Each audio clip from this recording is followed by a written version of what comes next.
October the 2nd, 2025.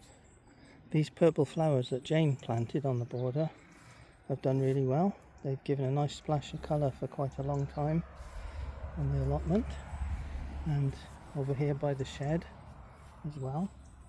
We had some really good courgette plants. There was one in this middle bed and another one there. You can see they get pretty big, and we've had 4 or 5 really big courgettes from them. There's now a couple of small ones still there.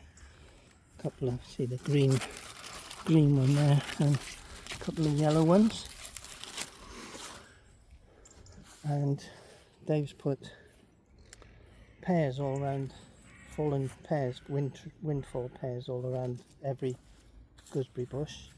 That's nice. The tomatoes have been really successful this year. The whole greenhouse was absolutely full of tomatoes, and we got loads of red ones, but the watering system, if anything, worked too well because some of the tomatoes show signs of splitting later in the year, and that splitting the skin, that means they grow too fast because they're getting too much water. I think that's what it is. Cherry tree is still alive, thank goodness. Last of the potatoes have just come up, and I've weeded and dug over the middle bed, and weeded and dug over the bed to the left of the shed.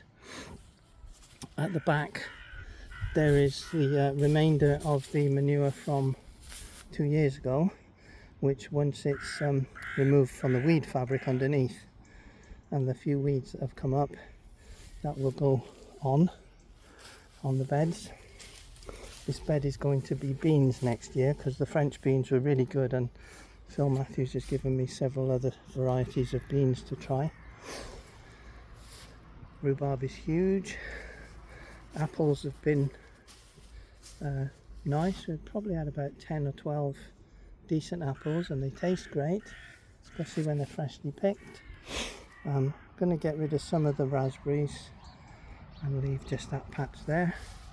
And the farmer Edgar has just delivered a huge trailer full of manure, which will be 2 years worth. So half of it will go on the beds now, including the middle bed where the courgettes are, and the other half will be stored for the year after, where it breaks down into very good, nice manure. Plum tree gave a few plums, considering it was its first year, not too bad. And there's this beautiful little thing suddenly popped up in the flower box. So I don't know what its name is, but it's very welcome here. And that's the state of affairs at the moment. Putting the allotment to bed is what happens in October.